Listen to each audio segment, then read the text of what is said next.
지난 한 해 동안 우리 모두가 너무나 힘든 그런 시간이었습니다. 연초에 갑작스런 그 코로나 바이러스라는 그러한 불청객이 찾아와서 우리 삶의 모든 영역에서 엄청난 충격과 큰 영향을 미치고 있습니다. 특별히 사업체나 일터 뿐만 아니라 우리 예배를 드리는 이 교회에서도 정말로 많은 영향을 받고 있습니다. 우리 늘사랑 가족들 모두가 이 어려움을 잘 극복하기를 다시 한번 주님의 이름으로 축원합니다. 그런데 이 코로나 영향은 안타깝게도 지금 새해가 됐는데도 이 새해에도 계속 이어지고 있다는 사실이 우리의 마음을 좀 힘들게 하죠. 지금 이 시간에도 우리가 현장에서 예배 드리지 못하는 이유도 바로 이 코로나 바이러스의 영향 때문인 것 같습니다. 지난 34년간 우리 늘사랑교회가 이제 창립된 지 34년이 되는데요, 34년 동안 송구영신 예배를 이렇게 비대면으로 드린 경우는 아마 처음일 것입니다. 이제까지는 항상 예배당에 모여서 그렇게 서로 기쁨을 나누면서 새해를 맞이했는데, 이렇게 비대면으로 드려야 되는 이런 상황 속에서 정말 저희들 마음이 많이 착잡하고, 또 이제 예배 전에 제가 기도를 하는 가운데 계속해서 이 마음이 많이 이렇게 메어지는 거예요. 그래서 어떤 기도가 나오냐면, 오늘 하나님 첫 예배를 드리는데 빈자리가 너무나 많이 보입니다. 이 빈자리를 성령님께서 찾아와 주셔서 다 채워 주십시오. 이 기도가 계속 나왔습니다. 그래서 너무나 마음이 좀 메어지고 막 그랬는데, 어쨌든 지금 이 빈자리도 속히 이 모든 상황을 주관하시는 주님께서 그 상황 속에서 다 통치하시면서 이 빈자리도 우리의 그리운 성도님들로 가득 채워주실 줄 믿습니다. 지난 한 해 동안 우리 공동체가 이 기이한 일을 행하리라 라는 말씀으로 붙들고 왔고, 그리고 또 이제 올해 새롭게 주신 말씀, 성령의 기름 부으심이라는 그런 주제로 또 한 해 동안 갈 텐데요. 이제 이 말씀을 기대하면서 계속해서 이제 기도하는 가운데 그 주제가 계속해서 묵상이 되었습니다. 성령의 기름 부으심이라는 주제가 계속해서 묵상이 되는 가운데, 오늘 함께 읽은 이 본문으로 저를 인도해 주셨습니다. 주의 성령이 내게 임하셨으니 이는 가난한 자에게 복음을 전하게 하시려고 내게 기름을 부으시고 나를 보내사 포로된 자에게 자유를, 눈먼 자에게 다시 보게 함을 전파하며 눌린 자를 자유롭게 하고 주의 은혜의 해를 전파하게 하려 하심이라. 이 말씀을 계속해서 반복해서 묵상하게 하시면서 예수님께서 성령의 충만함을 받으신 그러한 모습을 통해서 저와 여러분, 우리 늘사랑 공동체도 동일하게 예수님의 그 본을 받아서 성령의 충만함으로 올 한 해를 이겨나갈 수 있도록, 그렇게 신앙생활을 할 수 있도록 권면하면서 도전을 주셨습니다. 이 누가복음 4장 18절 19절의 말씀은 우리가 아는 대로 이사야 선지자를 통해서 주신 말씀입니다. 이사야서 61장 1절에서 3절의 말씀인데요, 바로 하나님께서 이제 우리 스스로 구원받을 수 없는 우리에게 한 구원자 메시아를 보내주실 것이다. 그러면서 그에게 성령의 충만함을 입히셔서 그를 통해서 가난한 자에게 복음을 전하고 포로된 자에게 자유를, 그리고 눈먼 자에게 다시 보게 함을, 그리고 눌린 자에게 자유케 함을, 그렇게 하면서 주의 은혜의 해를 선포하게 할 것이다, 전파하게 할 것이다 라는 그러한 메시아의 예언을 주신 거예요. 그런데 예수님께서 오늘 이 이사야서를 인용을 하시면서 바로 그 예언된 메시아가 본인 자신이라고 말씀하시면서 이 누가복음의 말씀을 우리에게 전해 주신 것입니다. 예수님께서 사명을 감당하실 때 이 복음서에 보면 제일 처음 장면이 나옵니다. 그 장면이 뭐냐면, 공생애를 시작하실 때 제일 먼저 한 장면이 뭐냐면 바로 침례를 받으시는 장면이에요. 그래서 요단강에서 침례 요한으로부터 침례를 받으시면서 그 받으시는 장면 속에서 우리에게 눈에 띄는 장면이 나옵니다.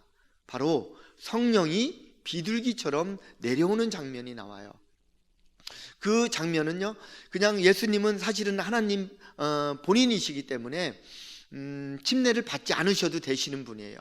그런데 침례를 받으시는 모습을 보면서, 그리고 그 침례를 받는 과정을 통해서 성령의 충만한 임재, 충만한 기름 부으심을 받는 모습을 보여주신 거예요. 그러면서 우리가 신앙생활 할 때 그렇게 시작하라는 거예요.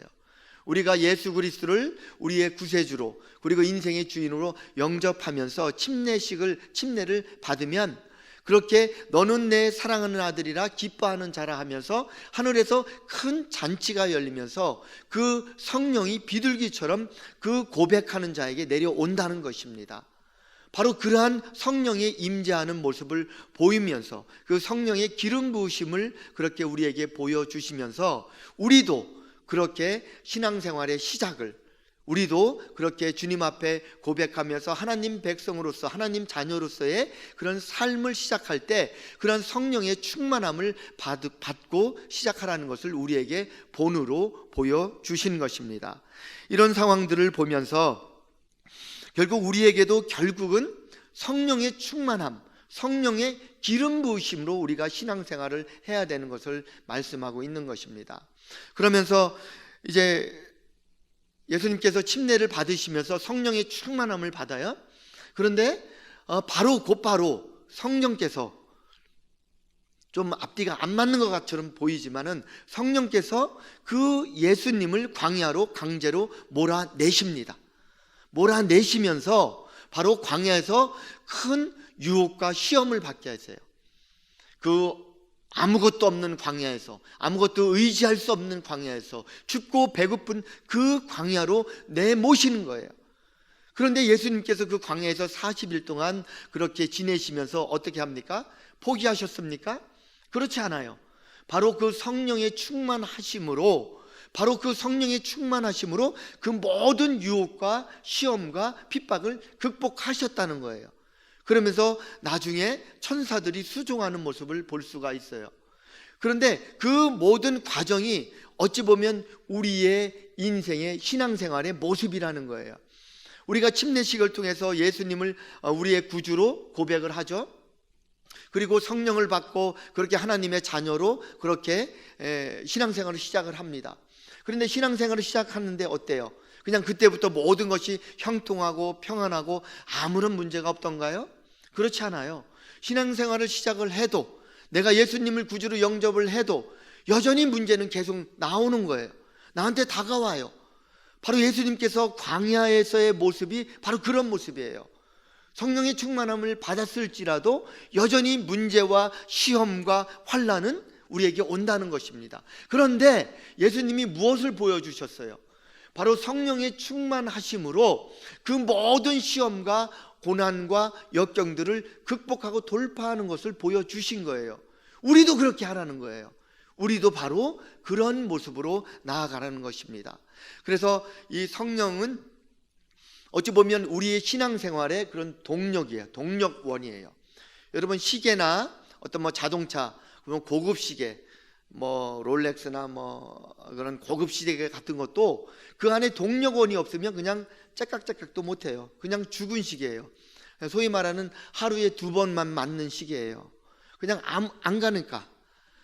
아무리 좋은 자동차, 벤츠 자동차라고 해도 그 안에 엔진이 없으면, 엔진에 연료가 없으면, 동력원이 없으면 그냥 겉만 번지르한 것입니다. 우리는 어떻습니까? 우리 그리스도인은 어떻습니까? 우리 그리스도인에게도 마찬가지로 우리 안에 동력이 없으면, 성령이 없으면 우리도 겉만 번지르한 거예요.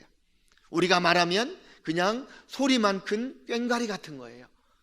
바로 우리의 안에, 그리스도인 안에 성령이라는 동력원이 있을 때 바로 우리가 제 역할을 하는 거예요. 그리스도인다운 삶을 살 수 있다는 것입니다. 바로 그런 의미에서 저와 여러분에게 반드시 필요한 게 바로 이 성령이라는 것입니다.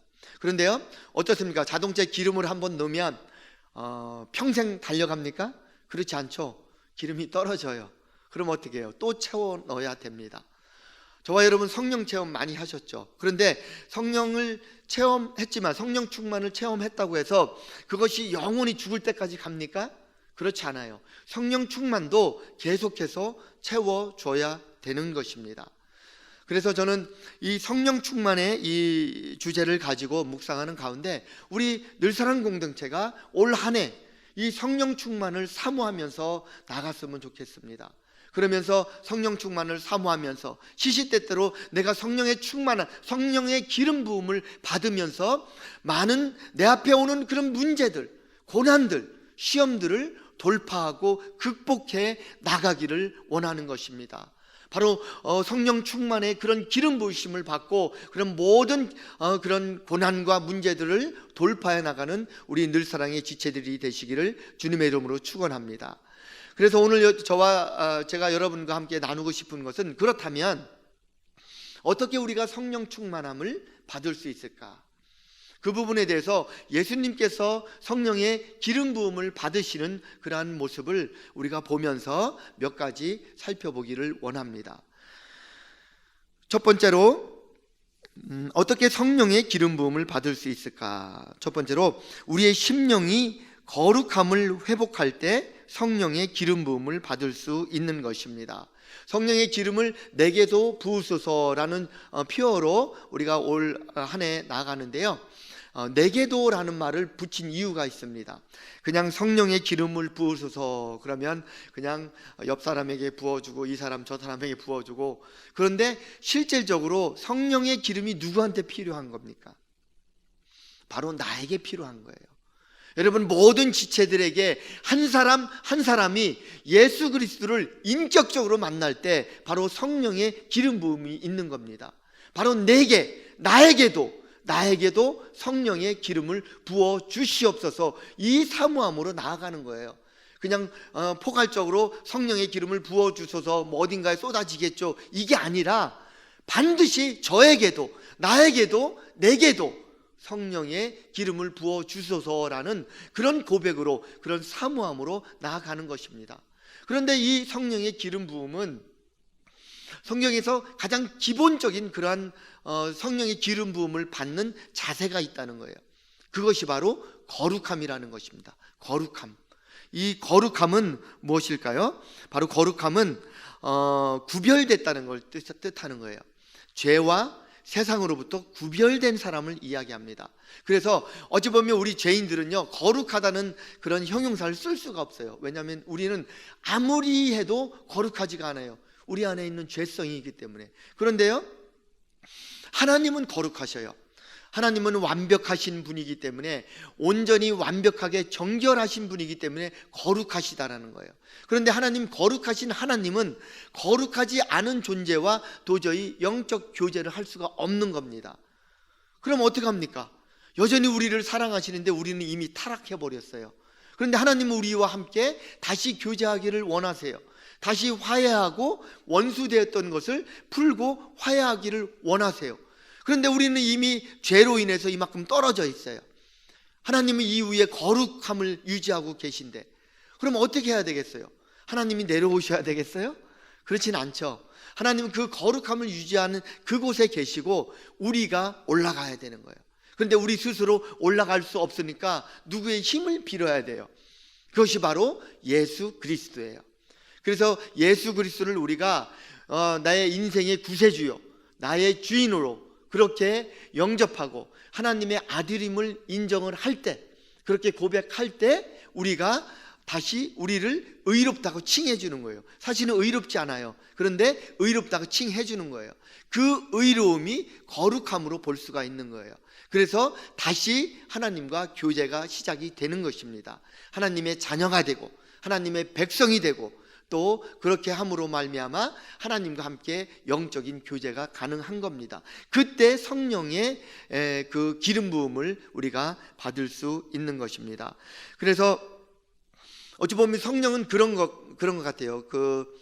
예수님의 그 포도나무 비유가 있죠. 요한복음 15장 5절의 그 말씀처럼 나는 포도나무요 너희는 가지라. 그가 내 안에 내가 그 안에 거하면 사람이 열매를 많이 맺나니 나를 떠나서는 너희가 아무것도 할 수 없느니라. 어찌 보면 내 안에 하나님이라는 그런 성령님께서 들어오셔야 되는데, 하나님께서 내 안에 거하지 아니하면 내가 아무것도 할 수 없다는 것입니다. 그런데 하나님이 내 안에 거하기 위해서는 거룩하신 하나님이 들어올 장소가 준비가 돼야 된다는 거예요. 그게 뭐냐면 내가 거룩해져야 되는 거예요. 바로 그 거룩함은 의로움 혹은 깨끗함, 정결함으로 볼 수가 있어요. 죄와 그리고 세상으로부터 구별된 깨끗함이 내 안에 준비가 되어 있어야 되는 거예요.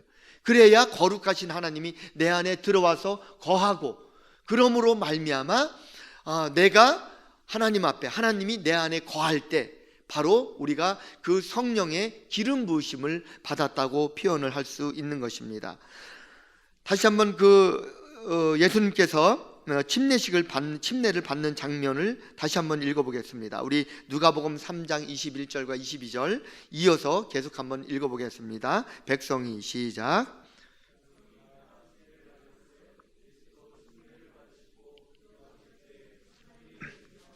성령이 비둘기 같은 형체로 그의 위에 강림하시더니 하늘로부터 소리가 나기를 너는 내 사랑하는 아들이라 내가 너를 기뻐하노라 하시니라. 성령이 비둘기같이 내려오는데 그때 언제 내려오신 거예요? 바로 예수님께서 침례를 받으시는 그 장면. 바로 우리가 침례는 어떻게 받아요? 바로 예수님을 구세주로, 하나님의 아들로, 내 인생의 주인으로 고백할 때 침례식을 받잖아요. 바로 그때 하늘에서 비둘기 같은 형체로 성령이 우리에게 임하는 거예요. 바로 내가 예수님을 영접할 때 내가 의로워지고 내 안에 거룩함으로 생기는 거예요. 그리고 내 안에 있는 죄가 그렇게 하나님의 그 예수 그리스도의 그 십자가의 그 능력으로 그렇게 용서를 받고 내가 다시 한번 깨끗해지는 거예요.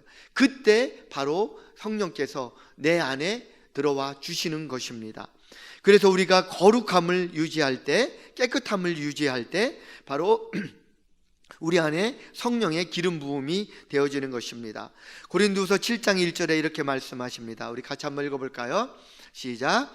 그런즉 사랑하는 자들아, 이 약속을 가진 우리는 하나님을 두려워하는 가운데서 거룩함을 온전히 이루어 육과 영의 온갖 더러운 곳에서 자신을 깨끗하게 하자.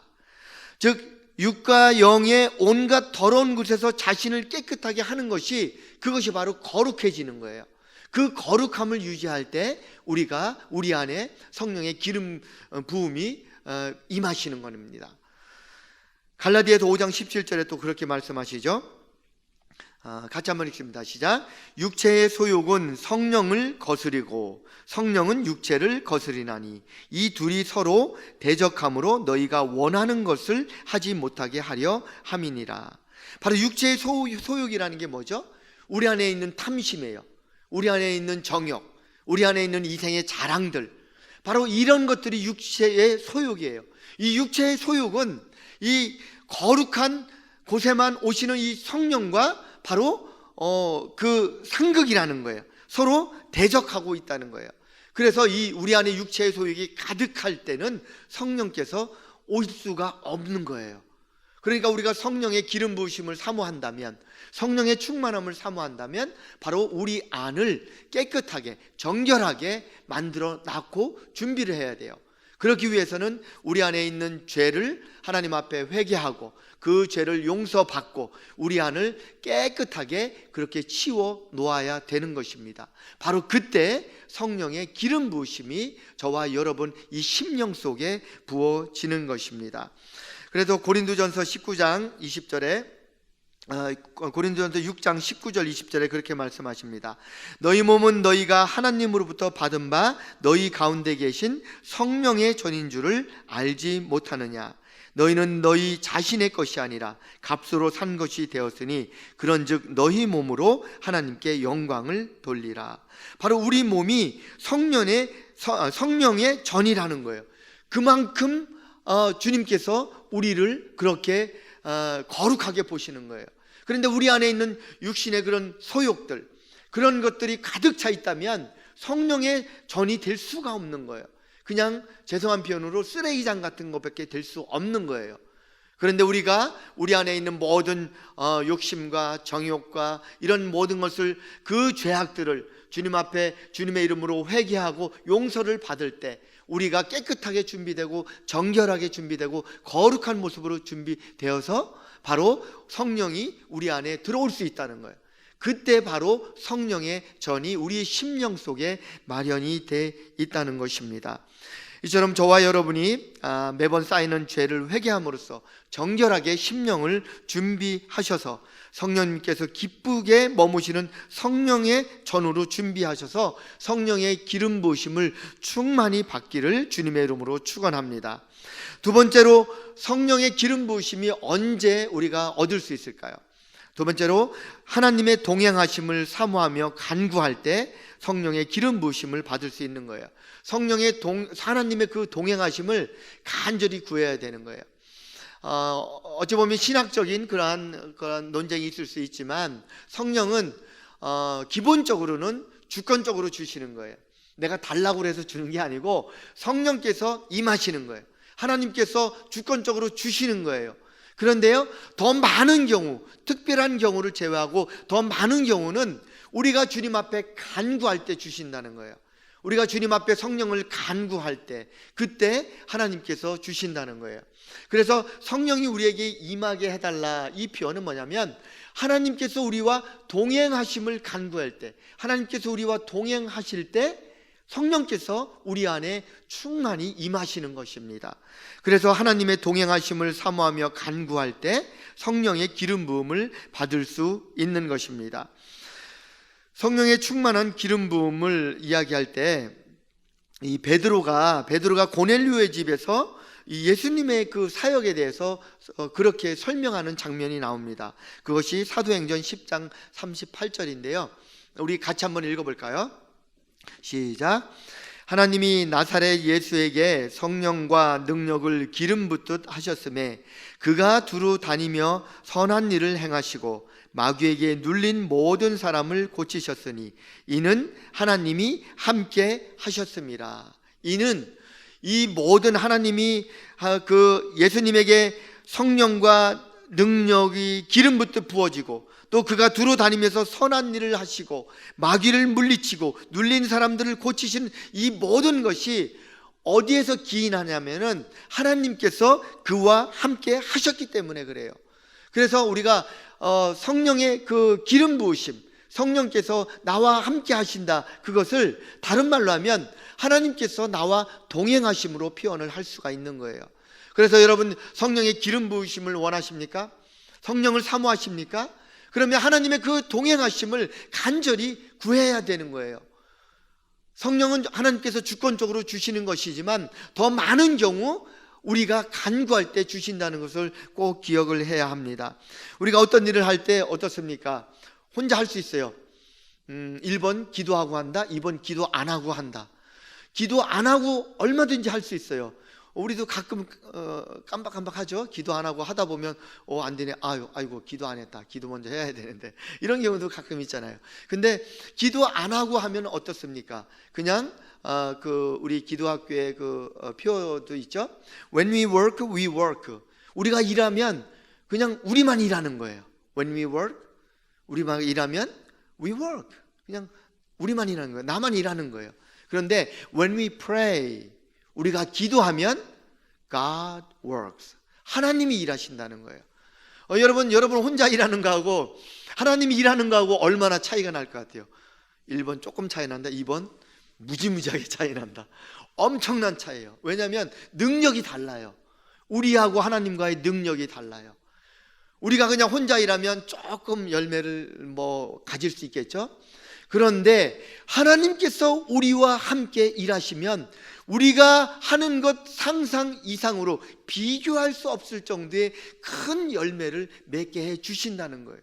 그래서 우리가 하나님의 동행하심을 구하며 나아가야 하는 것입니다. 내가 하나님의 동행하심을 간구하면 하나님은 나에게 와주시고 함께 동행해 주시는 거예요. 그것이 바로 성령님께서 나에게 임하셔서 성령께서 일하시는 거예요.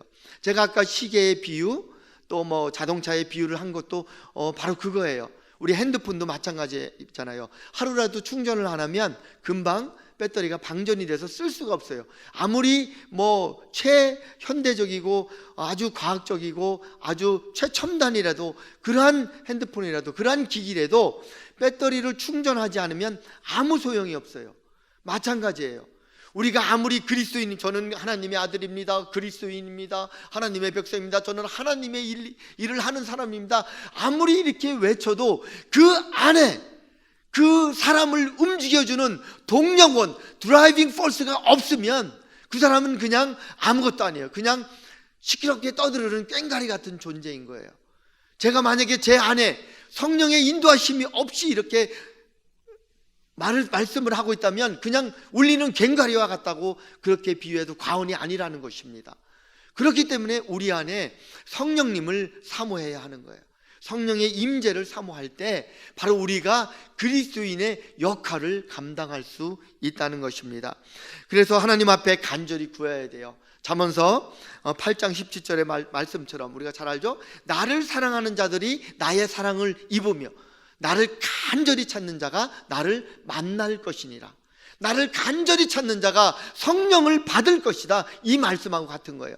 나를 간절히 찾는 자가 성령의 기름 부으심을 얻을 것이다, 이 말씀이라는 것입니다. 또 누가복음 11장 11절에 재미있는 비유가 있습니다. 우리 같이 한번 읽어볼까요? 너희 중에, 시작.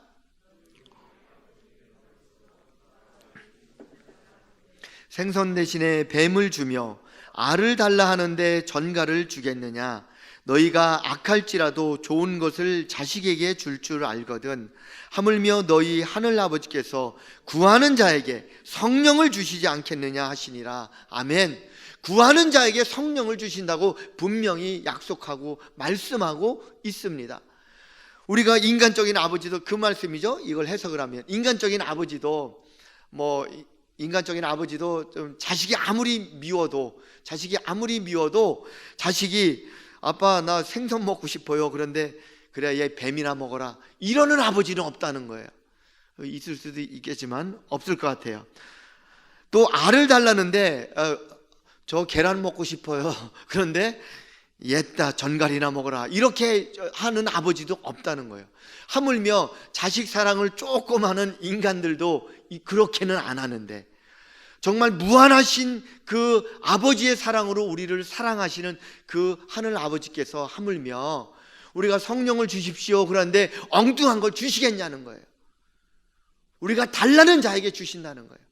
간구하는 자에게 주신다고 약속을 해 주신 것입니다. 그래서 주님 앞에 간구해야 되는 것입니다. 우리가 주님 앞에 하나님의 동행하심을 간구할 때 하나님께서 우리에게 기름 부어 주심을 믿습니다. 성령을 부어 주심을 믿습니다. 그러면서 우리가 그 성령을 부어 주심으로 말미암아 그것이 우리 신앙생활의 드라이빙 포스가 돼야 돼요. 그것이 자동차의 엔진 역할을 해야 되고, 그리고 시계나 핸드폰의 배터리 역할을 하는 거예요. 동력원이 돼야 되는 거예요. 그러면요, 언제든지 언제 어느 곳에 무슨 일을 만나든지 그 사람은 그리스도인으로서 모든 시험과 문제를 담대하게 극복하고 돌파해 나갈 수 있는 거예요. 왜냐하면 그 안에 성령이 있기 때문에, 그 안에 하나님이 함께 동행하고 있기 때문에. 바로 그 은혜를 누리시는 저와 여러분 되시길 주님의 이름으로 축원합니다. 마지막 세 번째, 어떻게 성령의 기름 부으심을 받을 수 있을까요? 하나님 주신 소명에 기쁨으로 순종할 때 성령의 기름 부음을 받을 수 있다는 거예요. 하나님 주신 소명에 기쁨으로 순종할 때. 오늘 주신 본문, 메인 본문을 같이 다시 한번 읽어볼까요? 주의 성령이, 시작.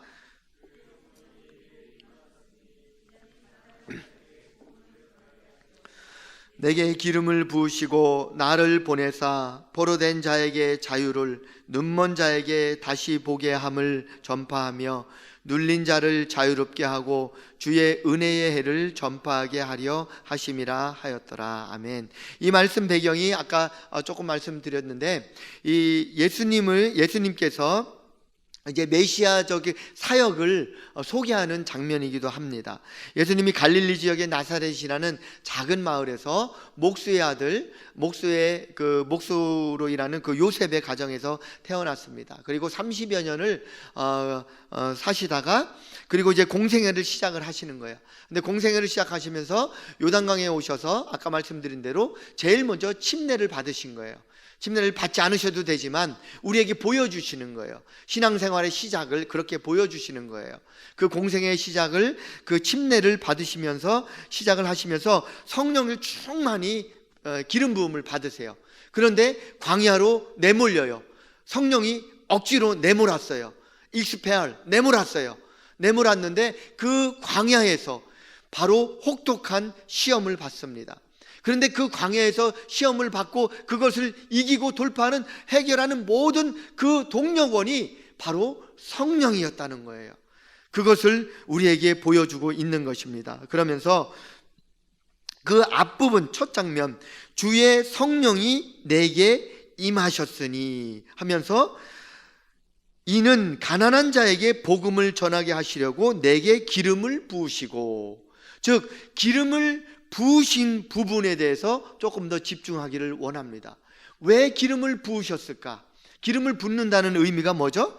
보통 어떻습니까? 언제 기름을 부으세요?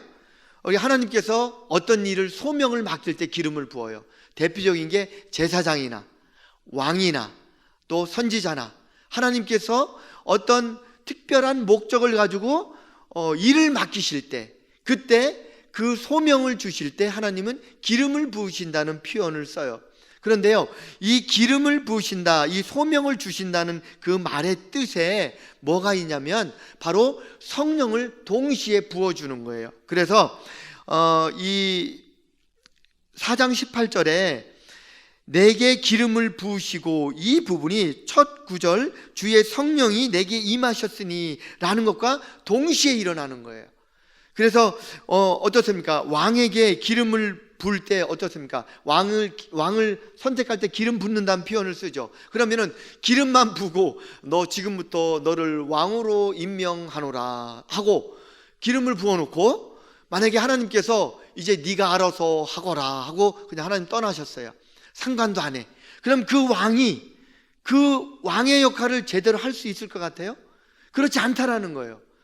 하나의 중요한 원리가 뭐냐면, 하나님께서 어느 누구에게든 어떤 일을 맡겼을 때는 바로 그 일을 잘 감당할 수 있도록 하나님께서 동력원을 주신다는 거예요. 그게 바로 예수님의 경우는 성령이라는 거예요. 그런데 저와 여러분에게도 하나님은 바로 그런 방법으로 우리에게 주신다는 거예요. 우리가 루터가 그런 말을 했어요. 우리가 하는 그 모든 일, 그러니까 쉽게 말해서 직업, 우리가 이 땅에서 하는 그 모든 일은 하나님께서 우리에게 준 소명이라는 표현을 썼어요. 그래서 소명이라는 표현은 자칫 어떻게 좁은 의미는 뭡니까? 바로 하나님의 종들에게 어떠한 복음 사역을 맡길 때 소명을 줬다. 그래서 저 같은 경우도 소명을 받았다, 이렇게 표현할 수 있어요. 그런데 좀 더 넓은 의미에서는 뭐냐면 그 부르셔서 맡긴다, 그런 소명의 그 의미가 뭐냐면 모든 사람들에게 주셨다는 거예요. 그래서 각 사람에게, 하나님의 백성인 각 사람들에게 각자의 일을 주신 거예요. 각자의 역할을 주신 거예요. 선생님 역할, 그리고 뭐 소방서 역할, 또 어떤 이런 역할 저런 역할, 각가지 다양한 일을 맡겨 주셨다는 거예요. 그런데 하나님께서 그 맡겨 주실 때에 반드시 그 소명에 순종하는 자에게 하나님의 능력을 부여해 주신다는 거예요. 왜냐하면 그 일을 맡겨 주셨기 때문에 그것을 해야 되잖아요. 전쟁에 우리 군인들을 이렇게 전쟁터에 내보내잖아요. 그럼 어떻게 해요? 그냥 빈손으로 그냥 막대기 갖고 싸워라 이러지 않잖아요. 뭘 줍니까? 가서 싸울 수 있는 무기를 주는 거예요. 총을 주고 대포를 주고 여러 가지 무기를 주는 거예요. 마찬가지예요. 하나님께서 우리로 하여금 이 땅을 살아가도록 허락하실 때, 내보내셨을 때 우리에게 그냥 맨손으로 내보내지 않으신다는 거예요. 반드시 우리가 그 일을 할 수 있는 능력을 주시는데, 그 능력이 바로 우리 안에 성령의 기름 부으심으로 주신다는 것을 말씀하고 있는 것입니다. 그래서 소명자로 기름 부음을 받는 것과 성령의 기름 부음을 받는 것이 밀접한 관계가 있다고 볼 수가 있는 것입니다. 그래서 사울 왕 여러분 아시죠? 다윗, 사울 다 그 사무엘이 기름 붓고 나서 어땠습니까? 그 왕으로서 기름 붓고 나서 어떤 일이 생겼어요? 바로 정말 성령에 크게 감동되었다는 표현이 나와요. 바로 그거예요. 하나님께서 우리에게 왕의 역할을 주시고 어떤 선생님의 역할, 어떤 역할을 주셨을 때 바로 기름 붓는다는 그 표현이 성령을 같이 주신다는 표현하고 같이 볼 수가 있는 것입니다. 그래서 우리가 하나님으로부터 소명을 받을 때요, 기쁨으로 순종하는 것이 아주 중요해요. 하나님께서 우리 찬양팀처럼 앞에 찬양을 맡기고 보컬을 맡기고 건반을 맡기고 드럼, 기타 여러 가지 역할을 맡겼어요. 그런데 그거를 만약에 그것을 억지로 실어서, 그런 분들 없죠? 억지로 실어서 나 목회자에게 뭘 설교를 시켰는데 억지로 실어서 막 이렇게 반응이 나오면 하나님께서 어떻게 했어요? 너를 불러서 내가 이 역할을 줬는데 막 싫다고 불평하고 막 그러면 어떻겠습니까? 뭐 능력을 주겠어요? 안 주는 거예요. 성령을 주질 않는 거예요. 그 소명을 받았을 때, 그것을 기쁨으로 받을 때, 감사함으로 받을 때, 그때 하나님께서 기름 부어 주시는 거예요. 하나님의 권능을 주시고 하나님의 능력을 거기에 그 일에 부어 주시는 것입니다.